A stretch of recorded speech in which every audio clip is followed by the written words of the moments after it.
And I will start. Good morning, everybody. This is Carolyn Growie from the Center for Independent Living in Northwest Florida. We're so happy to be hosting this employment panel today. We would like you all to know that you can ask questions inside the question and answer field of your piece of the Zoom session. We also would like to thank Caption It for being our captioners today. We have that ability for folks to choose to have captioning show during our filming today. We also would like to make sure that you all know that the Center for Independent Living provides opportunities for persons with disabilities to participate in activities on a regular basis. And when doing so, we have information that will be available to you on a regular basis through our website, through our newsletters that we share, and through the opportunity to contact us through email or the website itself. So you'll be able to do that as well. Our email is info@cilnwf.org. And today we are delighted to have a panel of participants who will be sharing information that Danny Broxson, our facilitator for today's session, will be sharing with you shortly. But just before that, we'd like to just see if we are able to show you a video, and if we are, and everybody can hear it, it will be terrific. And we hope that that will happen here in just a moment. It kind of went away, so we might not be able to do that. I guess we are going to have to pass on that as well, because it went away. But what we are going to do is we are going to allow Danny to go right into sharing his introductions of the individuals who are on our panel. And then we will proceed with our panel, employment panel, being able to be shared today. We certainly want everybody to be able to have any accommodations that are needed in order for you to participate. So if you'd like to share that in your question and answer area as well, or you can also direct a chat to a particular person on the panel, then that way they will have that information. And we are very fortunate to have such a delightful panel with us today. And I'm going to turn this over to Danny, and I will come back at the very end to bring in any other questions that may have come up that maybe we did not see throughout the meeting. But we're going to go ahead and proceed with our employment panel today. Thank you, Danny Broxson.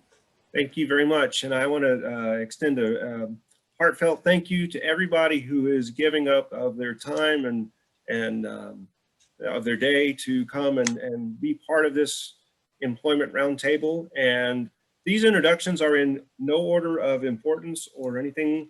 So I'm just going to introduce everybody, and then in the course of our conversation, if you want to add anything or if I forgot anything, please feel free to do so. We have with us Tammy Sparks. Tammy is the consulting, she runs Consulting Services by Tammy Sparks. She is a job placement consultant and a sign language interpreter. From Fort Walton Beach, we have Randy Hunter. Randy works with the CareerSource Escarosa and the Ticket to Work program. We also have Cherie Hoffman. Cherie Hoffman is currently the FAST program coordinator, but also serving on this panel in the capacity of the Southeast ADA Center, dealing with technical issues as it relates to the Americans with Disabilities Act, and we'll let her talk more about that. Moving forward, we have with us Chelsea Clayton from Independence for the Blind. She's been there for 2 years, and she works with rehabilitation students, helping them to obtain skills both job skills and life skills. And I'll let her talk more about that in a little bit. And also John O'Dillon, who is the Executive Director of Independence for the Blind of Pensacola. So we want to thank each and every one of you for being here. And we'll go ahead and just jump right into the conversation. We had started planning this idea several weeks ago. As you know, as many of you know, October is National Employment Month for individuals with disabilities. So we felt like it would be a great opportunity for us to get a group of people who not only are in the field, but work with people with disabilities to help them find employment so that we can share that information, come together and share that information with anybody and everybody who might need your help. We can brainstorm and share ideas, thoughts, and because we're all in this together, right? We all work together, we all depend on each other, look to each other for advice, expertise. So I really do appreciate you coming on. We're just gonna, I really want this to be a discussion. I have some prepared questions. Some of them will be directed at you. Some of them may not apply to you or may not be in your field. But I'm hoping that there will be a lively discussion amongst all of us, and maybe some questions and things that we're not thinking of, or things that you would like to share. Of course, I'd like for you to be able to talk about your agency, and of course, we want to talk about CIL and what we can do to help you and how we can help each other in this process. So I'd like to start with Cherie, just as a jumping off place, because we talk about the ADA and the Americans with Disabilities Act, and part of that is Title I, which is employment. So my first question for Cherie would be kind of a technical question. Could you briefly explain what Title I is, what it covers, and who it covers?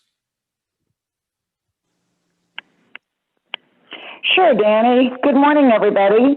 Title I of the Americans with Disabilities Act prohibits private employers, state and local governments, employment agencies, labor unions from discriminating against qualified people with disabilities.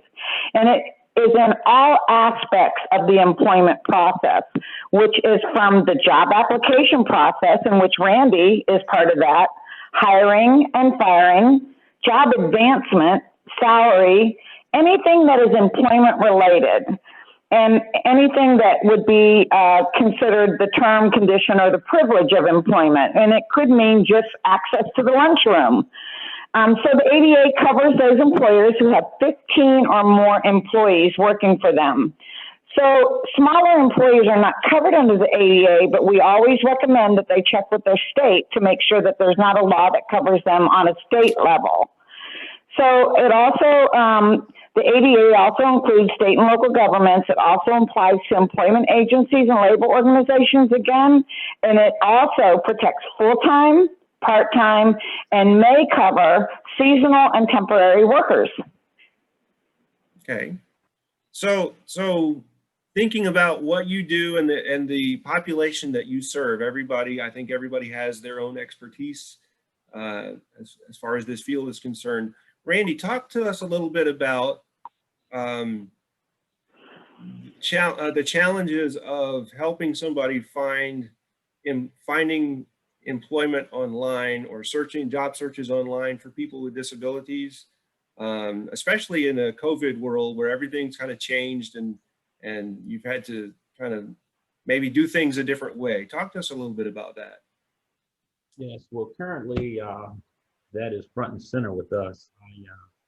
Working in the resource room, we move things to virtually. So most of the things we're doing is one-on-one virtually with the customer. But myself and a small staff of individuals, we do actually receive people into our facilities to help them with their re-employment. Excuse me, Danny. Randy, could you please move just a little closer to your microphone so that it may be picked up better for those who can hear it and also for the captioner? Okay, I'll also turn my volume up as well. Sorry about that. That's okay. We is just that want to a make little sure that we hear what you're saying. So that's Is that a little bit better? absolutely. Thank you so much. Great, thanks for bringing it to my attention.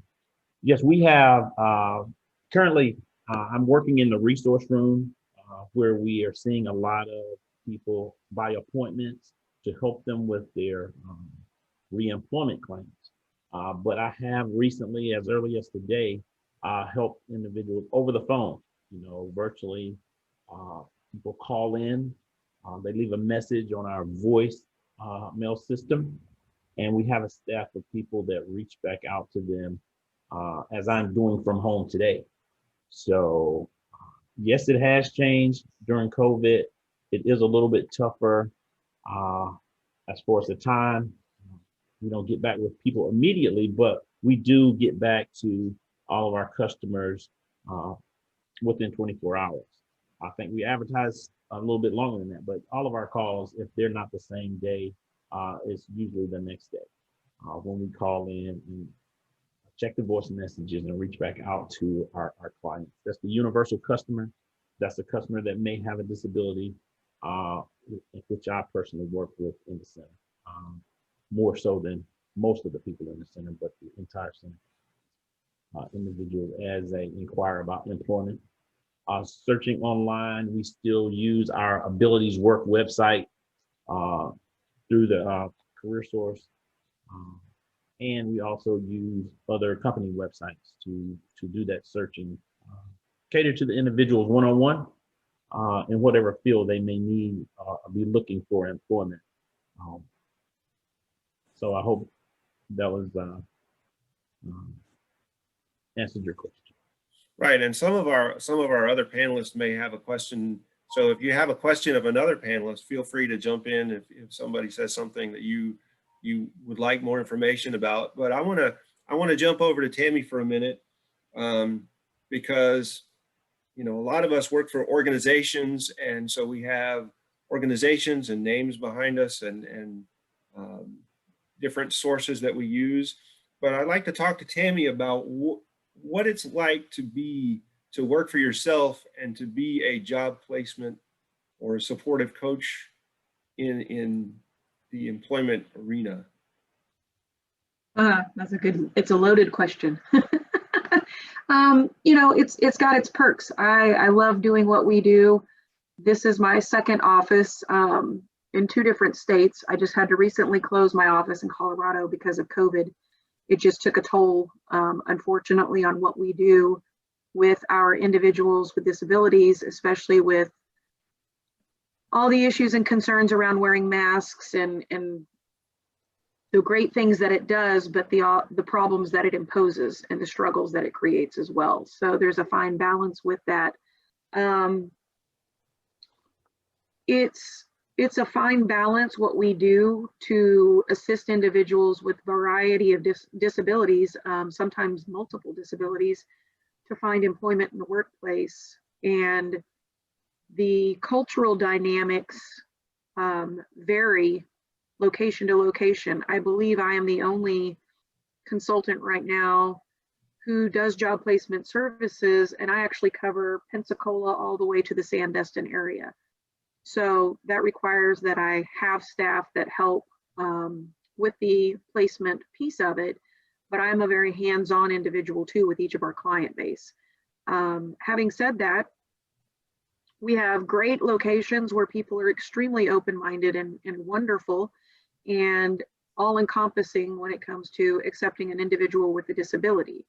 But more recently, in some areas, especially with the deaf community, that's my niche because I'm an interpreter, but it's very interesting. I have 2 different clients right now that are blatantly being discriminated against. One is which in an interview process by a big box corporation, knowing she was deaf coming in for an interview, has been blatantly discriminated against. So trying to struggle and working through that, whereas I have another individual who has already been hired, and her direct supervisor, blatant discrimination because she's deaf and can't hear. So working through those challenges, in addition to trying to educate business owners on, the financial aspects and benefits of hiring a person with a disability, the tax credit that they get that they don't realize, and educating individuals with disabilities on, hey, yes, you have a disability, but you still, with reasonable accommodations, have to do your job. So it's just a constant ebb and flow, which is one of the things I love about it, because it's constantly changing. It's never the same every day. So, and it's great because I get to work out, with organizations like Centers for Independent Living, vocational rehabilitation, a variety of network resources. And that's my true passion is being able to network with people and bring resources to the table that sometimes we're just not aware of. So.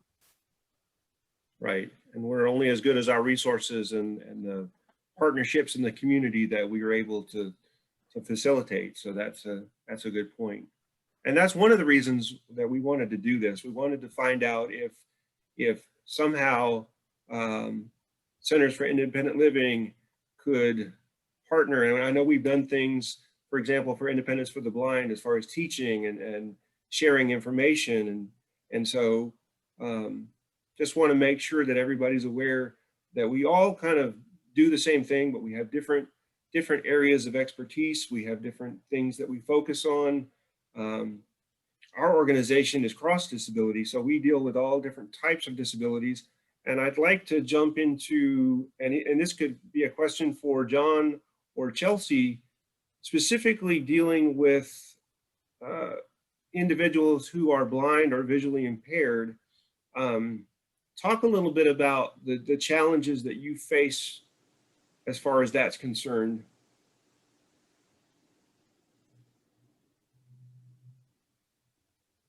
Either one, Chelsea or John.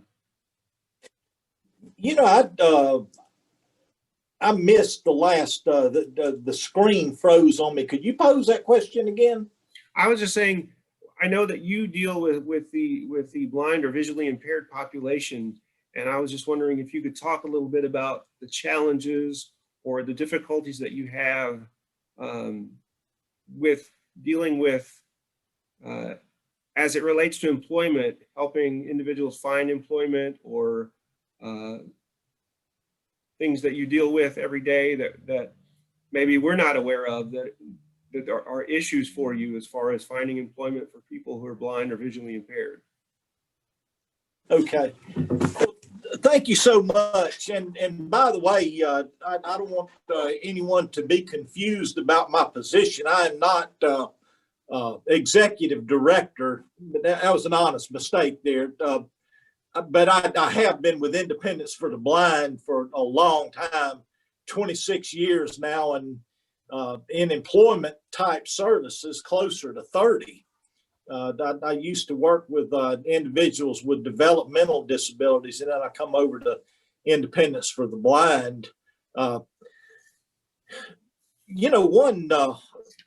thing that, there is discrimination with all disabilities, but blindness in particular, I can say that it's very natural for Joe Public out there to believe that someone with a visual impairment can just not possibly be useful out here in society. Because you know what? Any of us, even if we have a little bit of vision, we use what vision we have.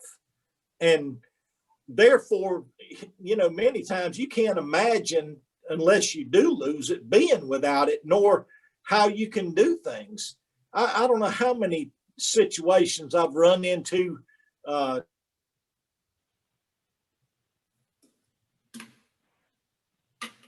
Looks like your screen is frozen again.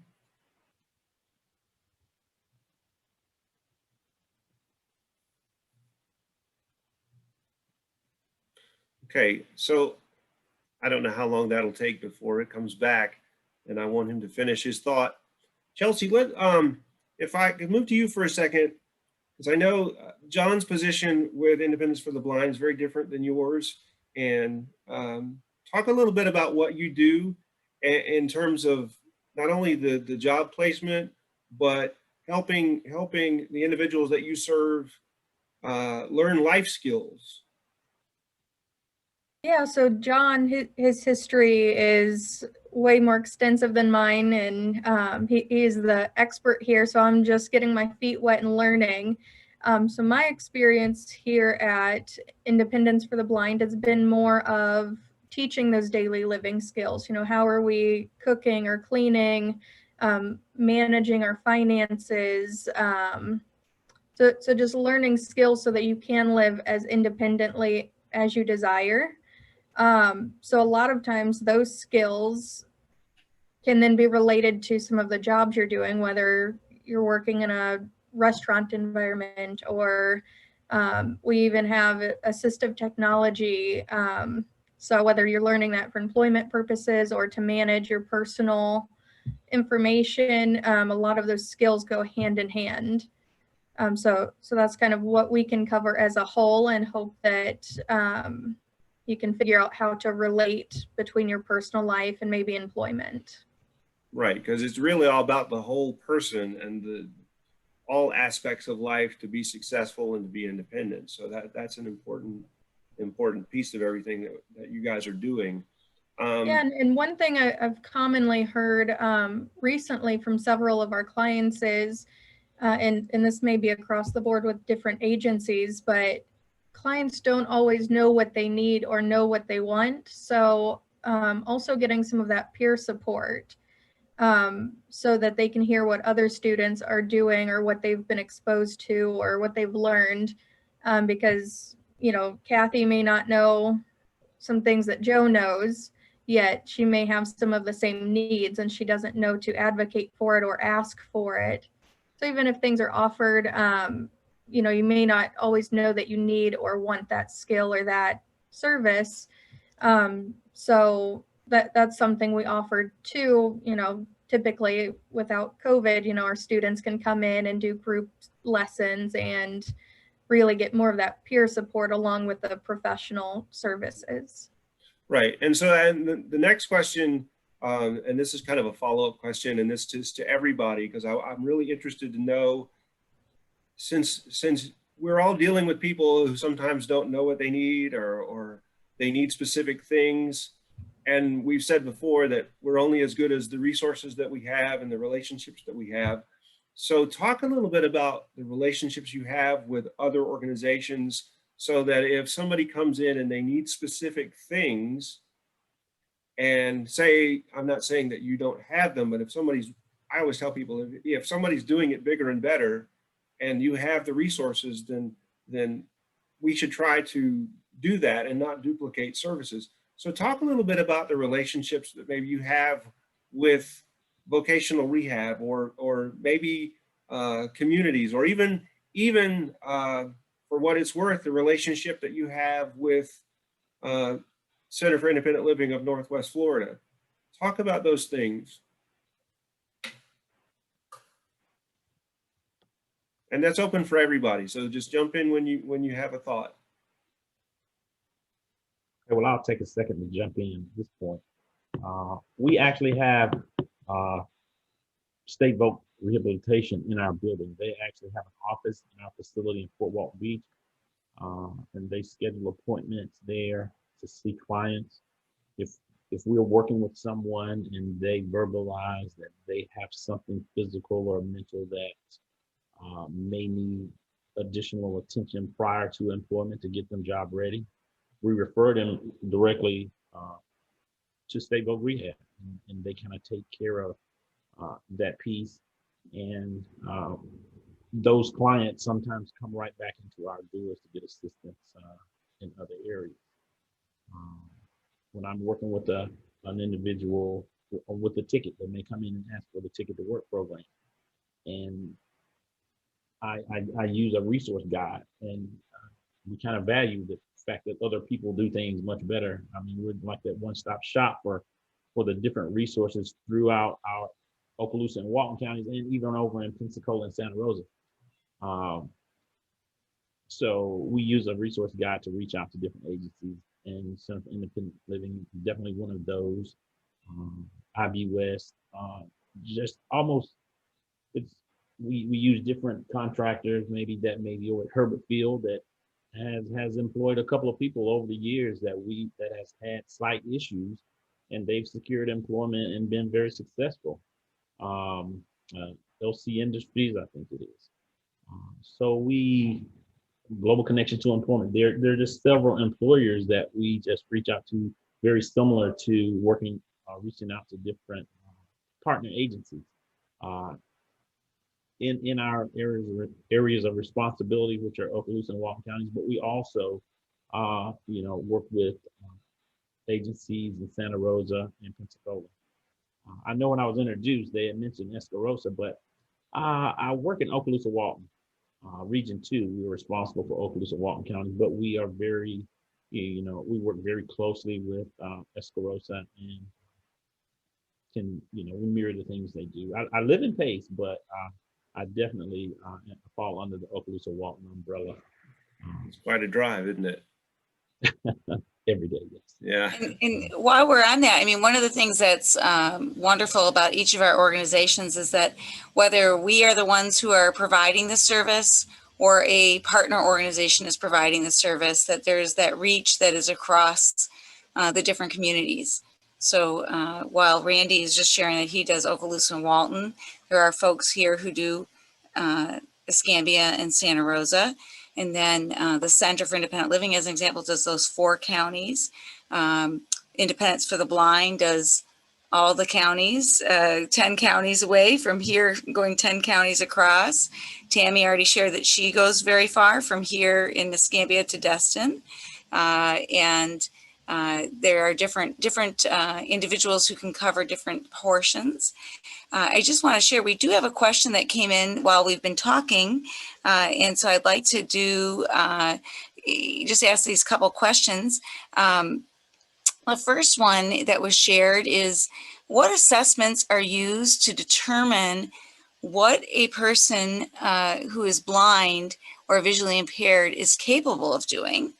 And are there OJTs, which is on-the-job trainings, or internships that are developed through partnerships with the local employers and or the local organizations or other organizations? So that was the first question that had come in from a panelist, from a participant, pardon me.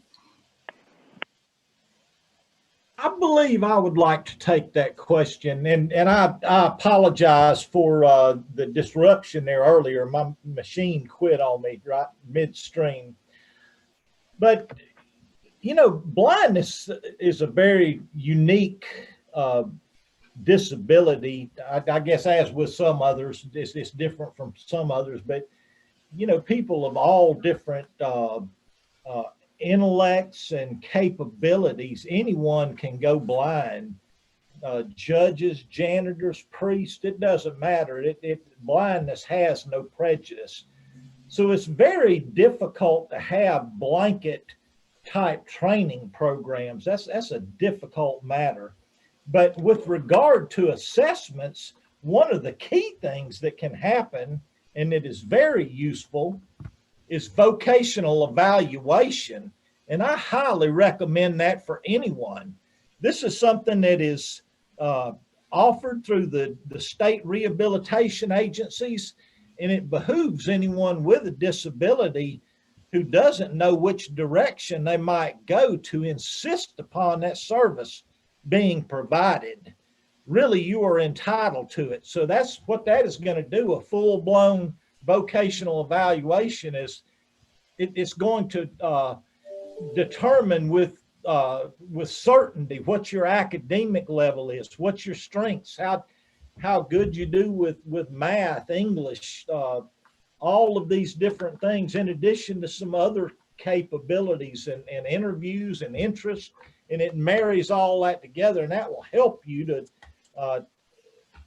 make a good choice. And then from there, I think I would recommend working closely with organizations like ours, particularly we specialize in blindness, to help you to seek out people that might, or organizations or industries that might support what it is that you have to offer. You know, one thing I strongly believe in is a team approach, and it's not just the individual, you know, seeking the employment, but it is good to lean on these organizations, because the one thing that you're fighting, you know, we teach folks to advocate for themselves and try to educate employers that you can indeed be useful, but it helps to have organizations like ours step in there as well to get in the conversation. So this is a pretty complex situation, and I would not want anyone to just be handed a recipe about, well, you got, you know, vocational eval, and then you know, it really does help to be involved in these organizations to help you to sort through what's going to be the best option for you, because I believe there is a place for everyone, but it may not be even what you're thinking about, but it helps to go through this and think about it and explore the options with real data that comes from that vocational evaluation. You know, not what you think you're capable of, but what are your capabilities, and move from there. And there are two additional questions. One just was slightly covered in a little bit of what John just answered, but is also directed towards Tammy, and I would say also directed towards the center. But the question is about what is the ability, what will be the next steps to helping the person in discrimination, again, that for the client that Tammy was, clients plural, that Tammy was sharing about. I know we have Cherie on the line who can share something certainly about reasonable accommodations as well, and that's something that Danny has in a question for her. But we have the question really directed towards Tammy from the participant, asking what will be the next steps for those clients to get services. And of course, the center also does advocacy, as John was also sharing. Independence for the Blind does advocacy. I know that Randy does advocacy down in Okaloosa and Walton County. But Tammy was mentioning this, so we'll give Tammy that first chance to share how she's helping the folks with discrimination. Sure, absolutely. Wonderful question. So the one that's been interviewed, we have actually opened a case with their corporate office to have it looked into by HR. We've been in contact with them 3 or 4 times, and now we've hit kind of a brick wall.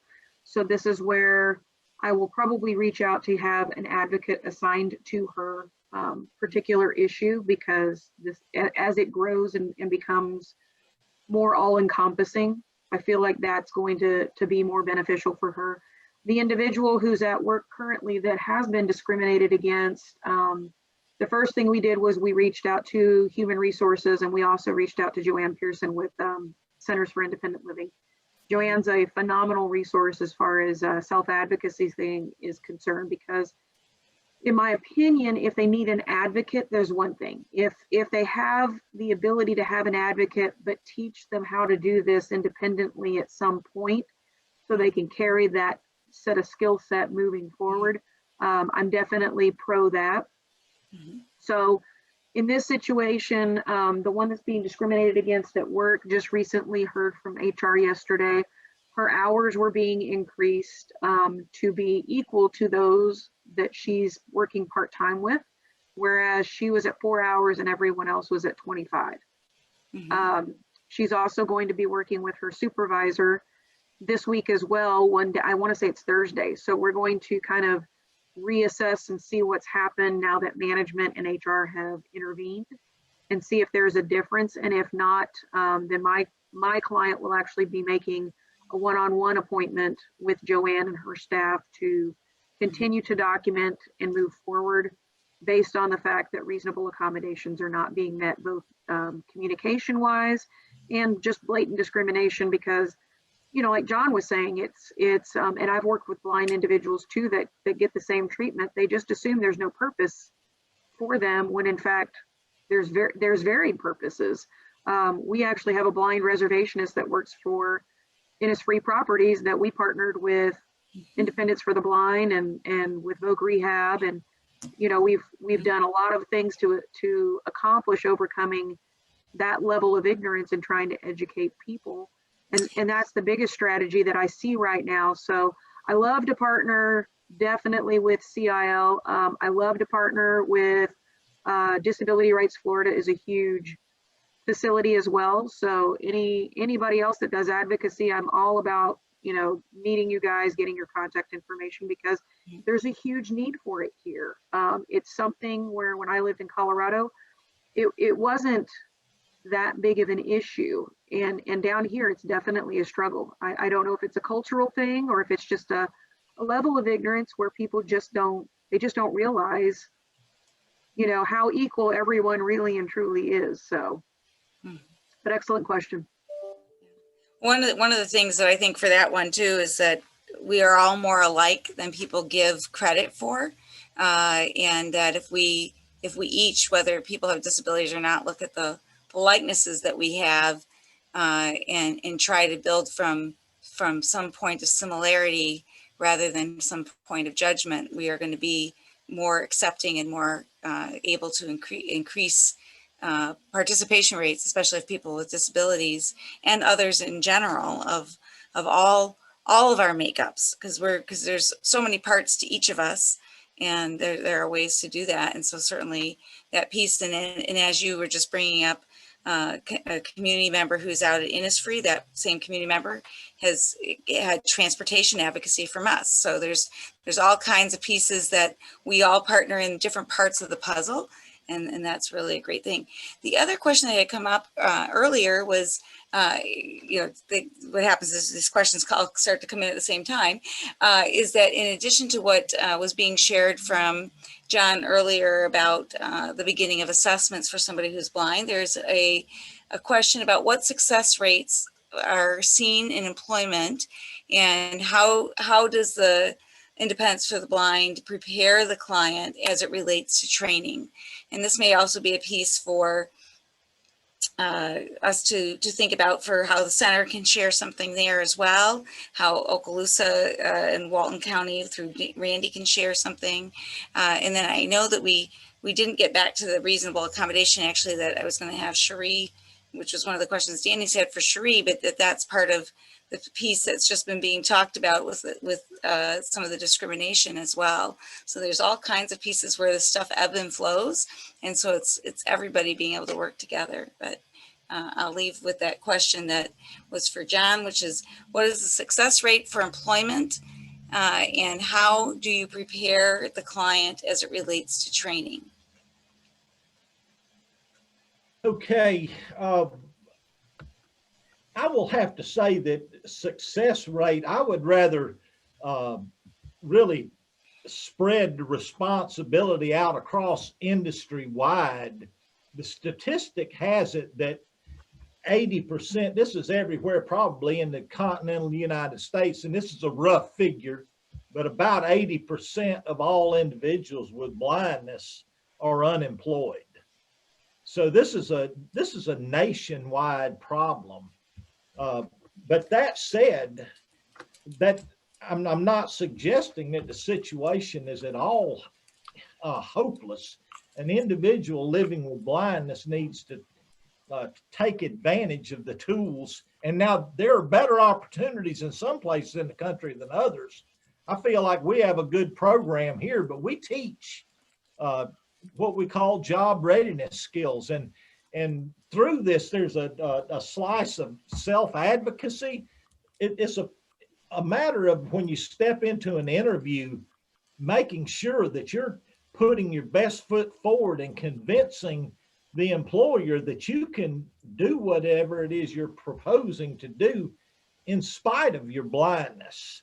That you can, you know, this is what I am. I'm not a blind person, but I'm John O'Dillon, and this is what I live with, and this is what I'm capable of. Here's some examples of what I can do. And by the way, I'm the best at this. It's incumbent upon each individual to make that sale.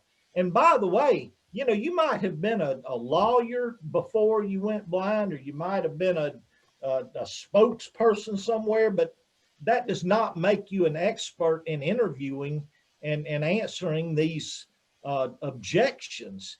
That really requires, and I have seen few exceptions, it requires training. You need to talk to a professional about how you do present this. So that's a huge part of this. And then again, as I was saying, everybody is so different. Specific training programs are very difficult in these small arenas. You know, a lot of times it just fails because there's not enough people with that particular interest and the skill sets to drive those type of training programs. But that said, we do have the colleges and the universities. So it behooves everyone to get their advocacy skills together, get some education, get some skills, make sure that they understand how to use adaptive software, whether that's magnification or speech output. Be the professional in it. Be the best you can be with that. And you got to be bringing something to the table. So that's where it starts. And, you know, in organizations like ours, CIL, we have the feed here. Folks have to come here and eat, you know, and take advantage. It's a partnership. And going like that, you know, as a united front, things can happen. So I would rather that anyone don't concentrate on that success rate, but think about yourself and your own drive and what it is that you're bringing, and be honest about that and take advantage of the opportunities before you. Right. Awesome. Does anybody have anything else they want to share as it relates to that before we move on to the next question? Well, Danny, I'm happy to talk about the beginning of the employment process or the beginning of the reasonable accommodation process, because all these organizations have such a great play in this when it comes to the Southeast ADA Center.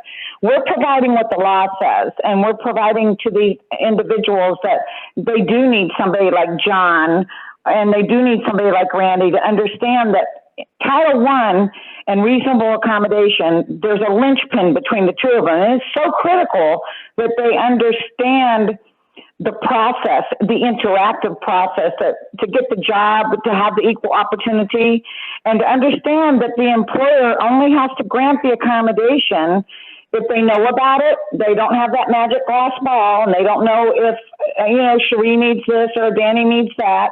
But they do have to understand that it's only the essential functions of the job that they're accommodating, the non-essential. So we encourage employers to have job descriptions and to lay it out. What's essential, what's not essential. For instance, a pilot is required to fly a plane, correct? So he has to be licensed. He has specialized skills to fly that plane. So that's essential to his job. What might not be essential to his job is getting coffee for the people on the plane. That is obviously the flight attendant's job. So secondly, it might be travel. If that's not a marginal function, it's definitely something that they have to be prepared to do. I know that's way out there from what we're talking, but I think that it's really important for anybody that's creating this opportunity, Randy and John and the rest of the folks there, that they explain the obligation of the employer and the responsibility of the employee, and work together as a unit. You know, no demanding. This is what I need. Can it be done? The employer counters. It's just an extremely important process.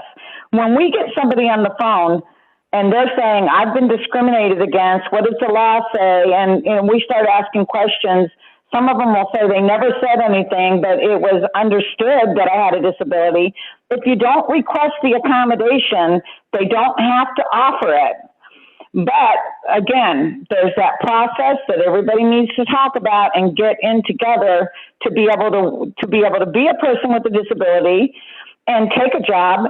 And I can tell you, in all the years that I worked, it was 13 years before I even requested something. I worked as a person with a disability, and I didn't have the need for an accommodation because I was able to do jobs that, I mean, sometimes you set yourself up for failure. You take jobs that you're only capable of doing, like back in the old days, answering that black phone I couldn't do it. So I took jobs where answering a phone wasn't part of the essential function of the job.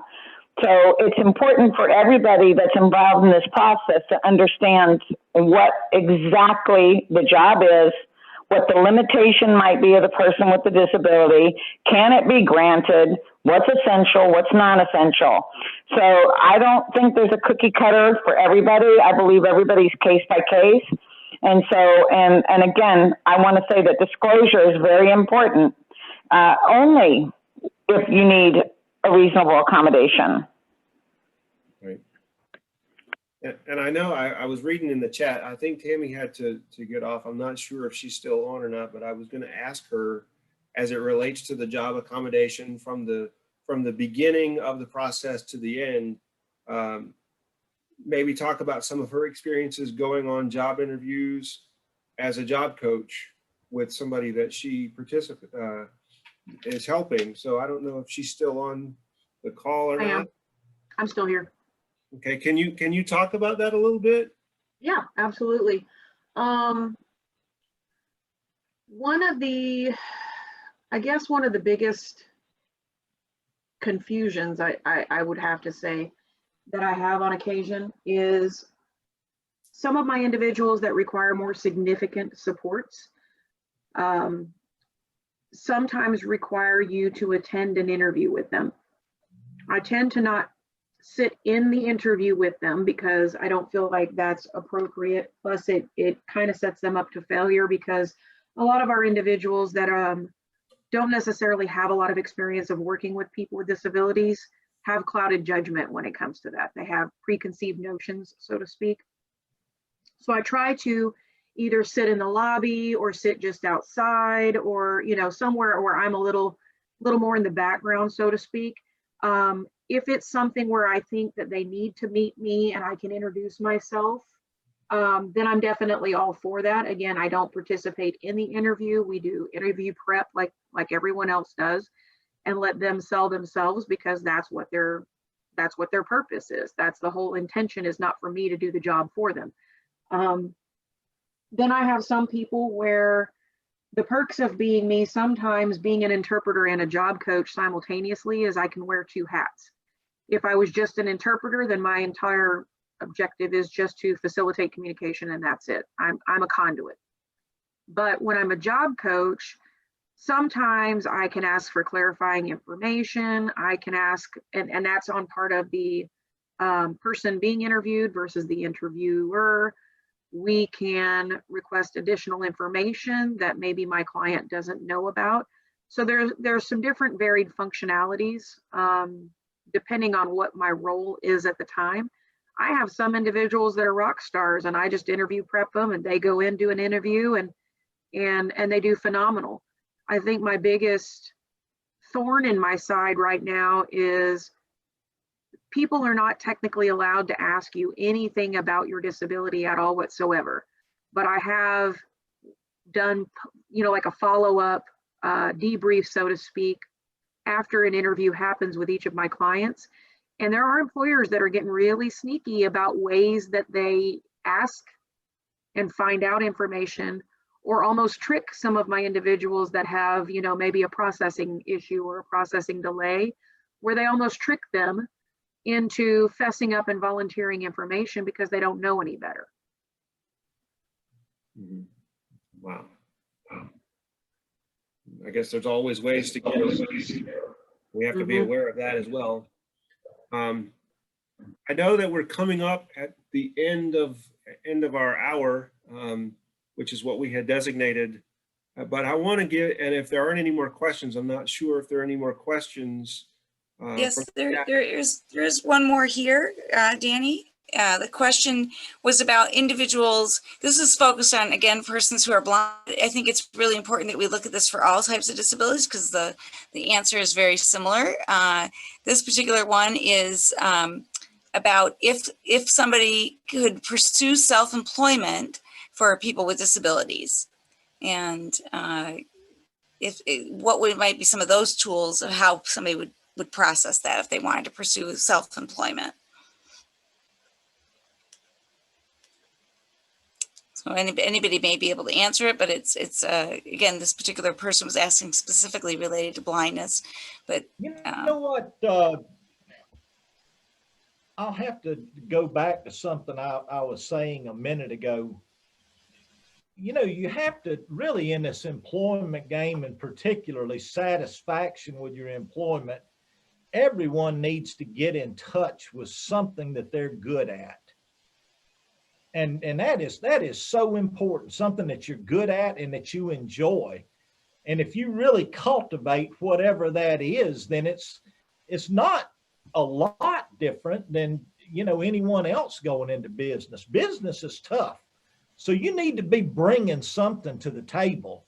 And it's going to start with that, having a good product or service that you have to offer. And then from there, the supports are out there, like the University of Florida Small Business Development Center. My goodness, what a killer organization with regard to just taking you from one step. I mean, from the first step to the goal post on what it is to be in a business and all the tax laws and things you need to be looking out for.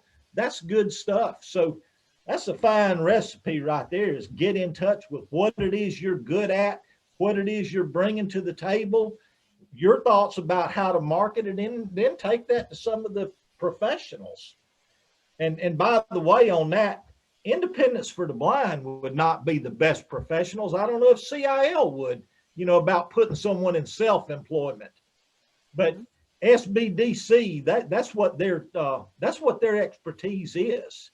Mhm. And that is an element in this. And it can't, you know, the blindness part doesn't divorce that. You still have to, you know, have a clue about the steps you need to take and what you need to put that together. Right, absolutely. Well, we do a lot of counseling with folks about that to help them to, you know, come up and develop what it is they're good at, you know, and open that dialogue. I hope that was helpful. Well, that's why the peer counseling that we do here with all of our consumers that we serve, and particularly the ones that are looking for employment or thinking about employment or transitioning from education to employment, that's one of the big things that we do, is sitting down with them and talking about issues that they might face and how to address those issues and experiences that we have as people with disabilities and working with people with disabilities, making sure that they're really critically thinking about all areas, you know, if they want to become self-employed or they want to become employed with a company or whatever the case may be. That's why the peer counseling is so important, so that they can have a sounding board. They have somebody to encourage them, but also to push back and to ask questions and to pose questions to help them think and help them think for themselves. So that's very important. So I really appreciate your answer there.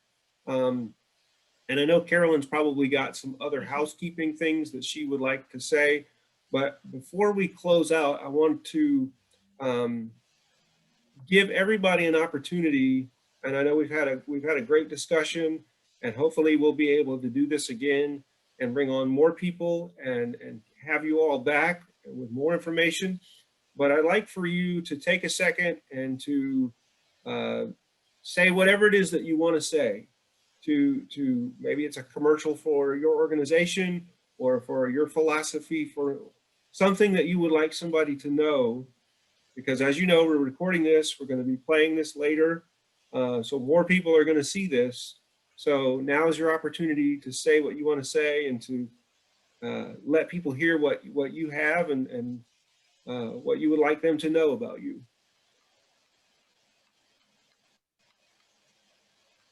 Whoever wants to go first. I'll start that out. Yes, from Independence for the Blind, if you have an issue with blindness and you need some skills to include learning about computers and adaptive software, orientation and mobility needs, if you're not perfectly confident about getting from one place to another or learning a new environment, and or the daily living skills. I've always said, if you can't take care of your independent living skills, you can't be successful in work. we deal with all of those issues and you know, to include the peer counseling and advocacy. So if you need help, we're glad to help anyone, primarily for the vocational concerns. If someone has to go through the Florida Division of Blind Services and make application, and then they in turn refer those individuals that need our help over to us, and we then commence training. That's the process. And thank you so much. Thank you. I'll go next. Career Source, Okaloosa Walton. I'd like to thank you for the opportunity to take part in this roundtable today. Thank you for the networking opportunities that presented itself with the individuals that work in their different respective areas. Continue to refer people to us, and we'll continue to work with the individuals that you refer to us to help them in our area. Thank you so much. Thank you. I can go next if you'd like, Danny. Sure, go ahead. This is Tammy Sparks, Consulting Services by Tammy Sparks. We do job placement services, on-the-job training. We also do pre-employment training services for our younger folks that need to learn what to expect before you get a job in order to help make you successful.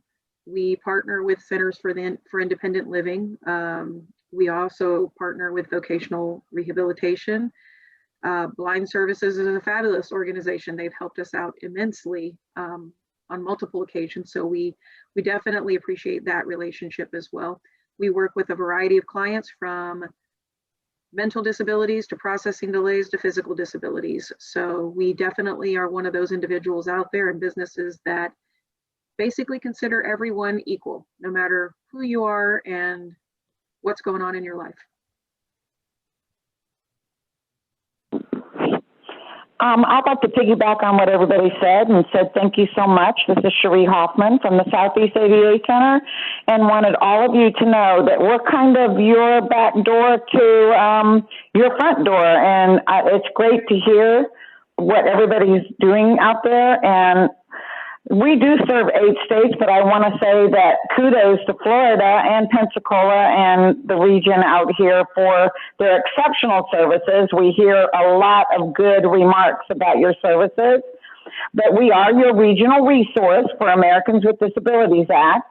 And our purpose, of course, is to provide accurate ADA information. It's informal. We don't hold the force of the law. We don't provide advocacy or legal representation, but we do love to hear about the folks like you out there providing that assistance, because it assists us in our job to be able to refer them to you. And we will help them through making a determination about whether or not, we cannot say that they've been discriminated against, but we do want to send them to you when they're looking for a job, looking for advocacy, and looking for that guidance. So it's been great hearing all the services that all of you have to offer today. Thank you. And so this is Carolyn Growie, the Executive Director of the Center for Independent Living Disability in Northwest Florida, covering persons with disabilities from Escambia to Walton County. I just want to go back to something that Cherie had shared earlier, which was about accommodations, and then some of the talk that Tammy had. We also just want to stress that when an employer is granting a reasonable accommodation, that employer has the final say. They can say what is a burden or not a burden to themselves, and they have to provide an accommodation, not necessarily the accommodation that an individual may want. And the end result is for the employee to be able to have effective use of that accommodation to perform those essential functions of their job. So we just wanted to make sure that we get that part. And I just want to share with you a screen here. And so let me grab it so that you can all just be informed of pieces that are related to what a Center for Independent Living is, and be able to see that. But that we do provide services from Escambia to Walton County. We have 5 core service areas, and in those core service areas, all of those things do cover the pieces that are related to our areas of services that you would also see in employment. We do provide those employment services and transition services. We also have partnerships that are part of who the center is on a regular basis. We work with and have contracts with FAST, which is the Florida Alliance for Assistive Technology Services. And in that, we're able to help provide some AT equipment where people can try before they buy and be able to see if it's something that's going to work for them. An employer might be able to see if something's going to work for an employee. Sometimes we have either VR or our DBS who come and borrow things for us on behalf of consumers. We also have individual teachers or other supports in the community who will also utilize some of that equipment to help individuals see what will work best for them. And then for folks who happen to have hearing loss or deafness, we have the FTRI program, which is the Florida Telecommunication Relay Services, Relay Incorporated. And that particular program helps provide phones that will have amplification on them. And there's also captioning phones. There are also phones that or devices that can align with the services that you may be able to get out of your own cell phone. So that way that there's additional reach that may happen for individuals. At the center, we are here to provide services that may be needed from birth to death. And so certainly all of the employment years that somebody might be working fall into that. What we like to make sure of is that individuals are able to get the services that they need when they need them and to have those resources. So whether it is peer support, advocacy, independent living skills, getting an information referral to any of our other wonderful panelists who were here with us today, or being able to come up with another device or another circumstance of how they may be able to get the services that they need. And sometimes it's bringing several of us together to be in conjunction together. Our recording will be made available on our website in the future, as well as on our Facebook. So please watch for it to be there. If you would like to send additional questions to the center, we can make sure our panelists get them. You send those questions to info, I-N-F-O, @cilnwf.org. Or if you were able to also visit our website, you can find out all kinds of other information from the Center for Independent Living. And our website is cilnwf.org. And again, we thank everybody for participating today, as well as all of our panelists for giving us your expertise and your time to share with the community all the different ways that we can partner together and all the things that are important for Employment Roundtable. Thank you to Danny for being our moderator today. And thank you to the center for allowing us to be able to host this event for the community. Have a wonderful day, everybody, and thank you for being here. Thank you. Thank you.